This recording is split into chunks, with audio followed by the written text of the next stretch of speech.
Halo teman-teman yang berbahagia, berjumpa kembali dengan saya Dr. Andri, spesialis kedokteran jiwa dari Rumah Sakit EMC Alam Sutra, Tangerang. Eh, saya hari ini cukup senang ya. Kenapa? Kadang-kadang ya kita dalam praktek kan tentunya juga berharap pasien-pasien kita itu bisa membaik gitu ya. Dan ya beruntung hari ini pasien walaupun tidak banyak yang kontrol, hanya sekitar 10 orang, tapi rata-rata sudah mulai membaik ya keadaannya. Dan ini merupakan salah satu yang perlu kita syukuri gitu ya kalau dalam praktek bagaimanapun, karena kita tahu nih bahwa pasien-pasien gangguan kejiwaan seperti yang sering kali datang ke saya itu depresi dan cemas, banyak yang tidak selalu bisa cepat perbaikannya. Kadang-kadang karena mereka sudah lama, mungkin dalam waktu 1 sampai 2 tahun bahkan sudah mengalami, dan kemudian baru datang sekarang, akhirnya perubahan ataupun perbaikan itu memakan waktu yang agak lama gitu ya. Dan ini menurut saya mungkin perlu diperhatikan juga oleh beberapa teman ya, bahwa ini memang tidak mudah memang. Saya berharap sih kalau kita bicara tentang kondisi ini, kita tahu bahwa bagian mana patokannya yang bisa membuat kita yakin bahwa si pasien ini sudah membaik dan si pasien juga sudah merasakan bahwa ada perubahan. Pada dasarnya, kalau gejalanya depresi, maka perasaan yang paling dominan bisa hilang itu adalah putus asanya. Jadi putus asa, hilang harapan, malas mau mengerjakan sesuatu yang tadinya tidak masalah buat dia, itu membaik. Dan ini juga membuat kita menjadi lebih bagus dalam proses bagaimana otak itu terjadi perubahan-perubahan. Nah, memang banyak di antara kita merasa bahwa kemungkinan untuk mengurai kecemasan, depresi itu nggak cuma dengan obat. Tahu lah, itu udah pasti. Banyak faktor lain yang menyebabkan hal ini terjadi, lingkungan yang mungkin juga berbeda, situasional yang mungkin juga nggak sama gitu ya. Jadi ya paling utama adalah bagaimana kita menyiapkan nih proses dari keadaan ini untuk kedepannya gitu ya. Kenapa?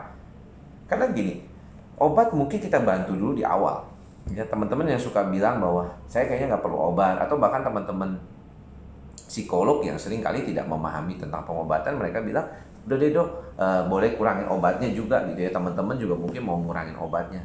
Saya nggak saranin tuh ya langsung mengurangi obat, apalagi kalau sudah ada perbaikan yang cukup baik dengan pengobatan. Karena bagaimanapun proses kognitif atau proses berpikir itu kan awalnya kan muncul dari sistem saraf pusat di otak, yang mana itu akan dipengaruhi oleh situasi kondisi gangguan kejiwaannya. Nah, kalau misalnya dia masih depresi, masih cemas, ya bagaimana dia mau berpikir yang positif gitu ya. Ini salah satu yang mungkin teman-teman perlu pahami gitu ya. Di dalam proses pengobatan, kadang-kadang kita memerlukan obatnya itu dapat dulu gitu ya, dimakan dulu supaya ini mulai lebih stabil. Karena gini, contoh nih ya, pasien gangguan cemas gitu ya. Nggak semua orang yang mengalami gejala gangguan kecemasan itu sampai mengalami gejala-gejala panik. Nggak semua ya. Oke ya, teman-teman bisa paham dulu nih. Kalau dia mengalami gejala kecemasan panik, biasanya memang dikaitkan karena faktor lingkungan, kondisi yang berbeda. Dan ini mungkin yang perlu dipahami sama teman-teman semua gitu, bahwa problematikanya orang yang mengalami gangguan seperti ini tuh kadang-kadang tidak serta-merta bisa baik segera gitu ya. Ini yang seringkali itu orang suka lupa gitu. Dan ketika pemakaian obat pun kadang-kadang orang 1 bulan udah pengen lepas ya jangan ya, karena belum pas itu waktunya ya. Harus diperhatikan dulu situasinya gitu ya. Cuman ya memang lah ya, nggak heran sih banyak juga orang yang merasa bahwa faktor lingkungan itu seringkali jadi problematik dan susah untuk dikurangi gitu ya. Pasien saya juga banyak juga yang menyalahkan faktor lingkungan sebagai salah satu hal yang nggak nyaman buat dia, dan salah satu juga ada yang menjadi lebih baik karena faktor lingkungan, faktor pasangan dalam hal ini yang suportif gitu ya. Jadi karena segitu banyaknya faktor yang mempengaruhi situasi ini, maka problematiknya akan menjadi lebih berbeda dari keseharian kita sehari-hari.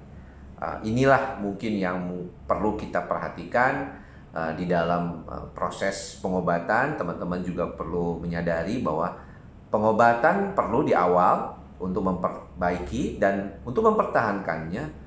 Insight kita ini paling penting ya, cara-cara non obatnya, menyadari tidak melawan kondisi tersebut. Dalam artian begini, kalau kita merasa bahwa ini adalah sesuatu yang asing yang kita perlu lawan, maka kita akan berpikirnya perasaan itu kita harus lawan, padahal perasaan ini sering datang. Tetapi ketika perasaan itu datang dan kita bisa menerimanya dulu sementara sambil kita menyadari bahwa ini akan segera berlalu, maka kita bisa dengan ikhlas menjalani hal tersebut. Itu yang paling penting ya menurut saya teman-teman. Bahwa kasus-kasus gangguan cemas seringkali problematik memang, tapi bagaimanapun ya mudah-mudahan bisa lebih bagus ke depannya. Dan Anda, teman-teman semua juga bisa membantu diri Anda sendiri melewati kondisi tersebut. Mengapa mantra kita ikhlas, sabar, dan sadar itu ada sadarnya? Karena ini yang paling dominan penting ya teman-teman. Nggak semudah itu memang mengubah pikiran, tetapi juga bukan tidak mungkin. Ini yang mungkin harus diperhatikan sama teman-teman semua. Oke, mudah-mudahan teman-teman bisa segera membaik, segera sembuh yang sedang dalam pengobatan, dan saya berharap apa yang saya sampaikan pada kesempatan kali ini bisa bermanfaat buat teman-teman semua. Sampai bertemu lagi di lain kesempatan. Salam sehat jiwa. Bye-bye.